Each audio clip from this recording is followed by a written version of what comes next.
Hello everyone, I'm so upset. I filmed a perfect video, but I used the wrong word and I cannot figure out how to put text over my video on YouTube. It's driving me crazy. So anyway, I'm gonna redo this. This is my video on tips for preparing for CRS and HIPEC. So if you are going in for this surgery, hopefully you are aware that it is also called the mother of all surgeries. I honestly don't feel like it was that bad. I've gone through worse. So don't be too scared about it. You can do this. These are my personal tips. You definitely want to go through things with your doctor or your nurse, and just be aware I'm not a medical professional. This is based on my experience.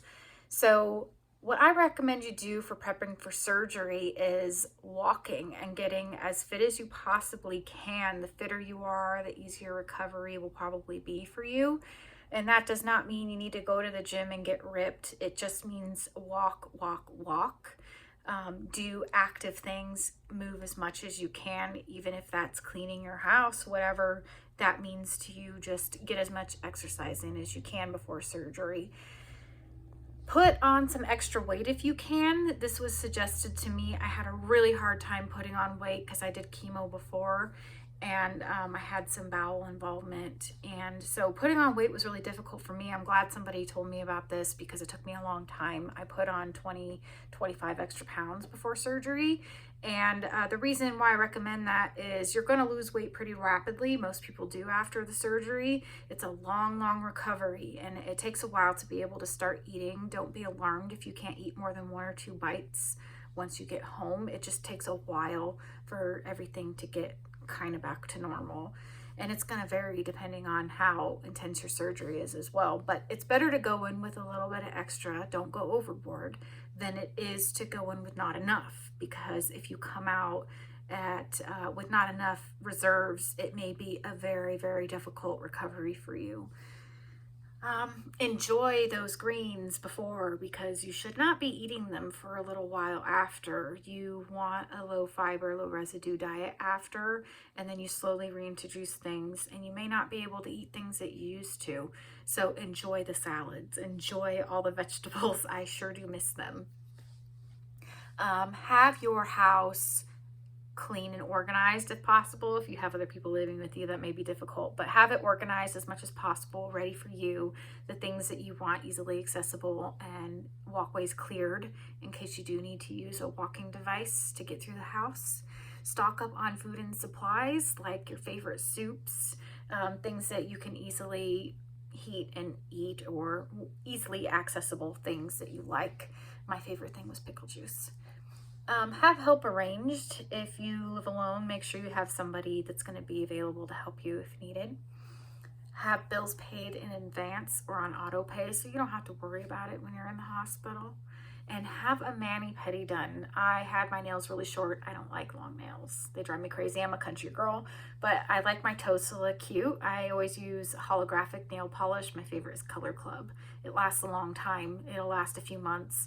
I had nice holographic nail polish. The nurses always loved it when they had to change my socks. I'm like, ooh, how pretty. So that was really nice to see. It was the one little perk that I really enjoyed. And it's just something nice for you. Essentials for the hospital. A lot of people bring so many things, but really everything was in my way. Even slippers just got in the way. So these are things that I used. You may want to bring other things. I also have a huge list. If you want me to send it to you, let me know.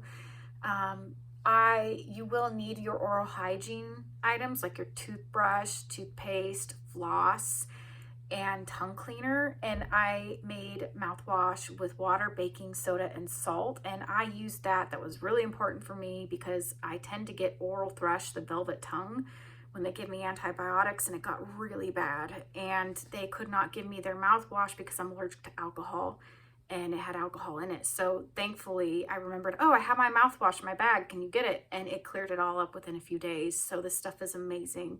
I have a video on how to make it, and the video is based on the strong method that I used. You don't really need to make it that strong if you're not going into surgery or don't suffer from oral thrush, but you can make it any way you want.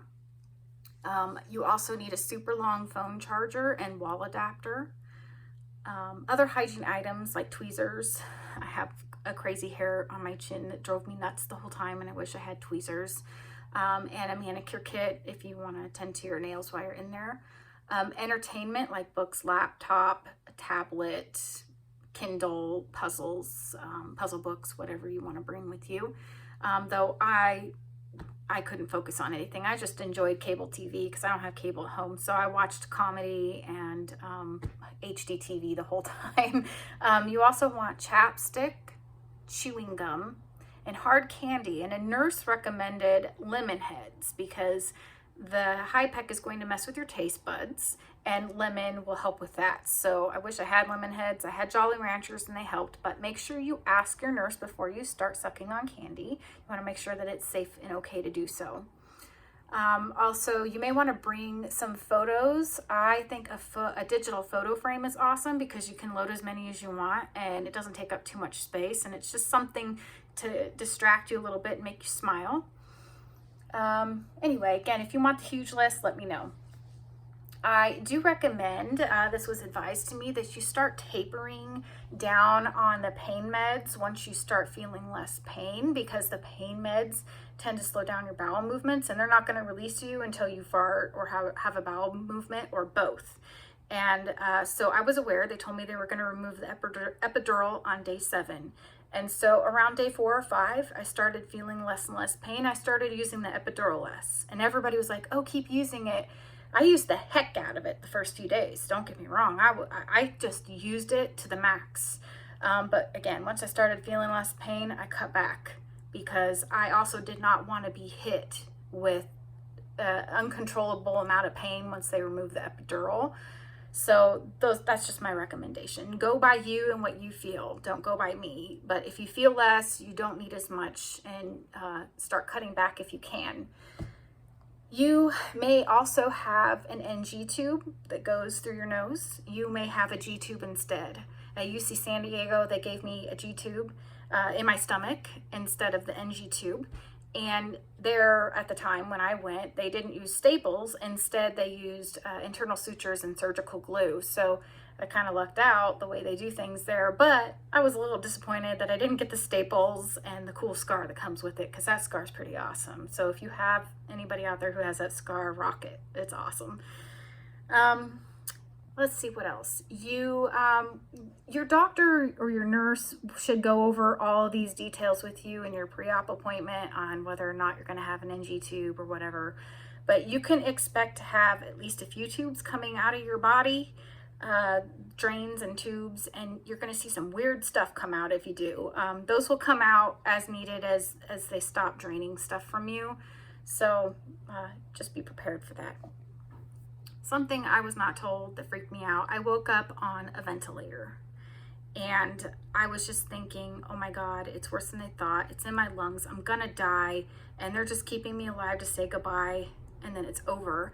And nobody knew what I was thinking because I couldn't talk. My hands were tied to the bed and it was just hell. And all they told me was, you have to breathe with the machine for 2 hours and then we'll take it out. So just breathe, focus on breathing. And it was really difficult because my mom and my husband were in the room, and my mom just gets me worked up no matter how much I love her. So it was stressing me out, and I kept like gagging and wanting to vomit. And so my husband finally got it and he's like, we need to leave. And I just held my thumb up as far as I could. And then I was able to focus, and I watched every second on that clock for 2 hours until they took it out.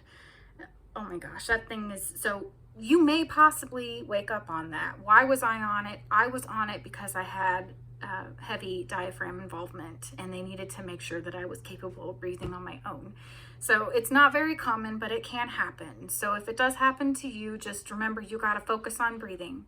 Just focus on breathing. It'll be over soon. The only other tip I really have for you is, as soon as you can, start doing little walks around your room or through the hospital. The quicker you start walking, the quicker you'll start recovering. I didn't have any pain after day 7, so as soon as they took that epidural out, I was pretty surprised. I am not normal, as my surgeon told me. So hopefully it'll go smooth for you or your loved one. If you have any questions, anything you want me to talk about the surgery, let me know, and I'm happy to share my experience. Thanks, bye.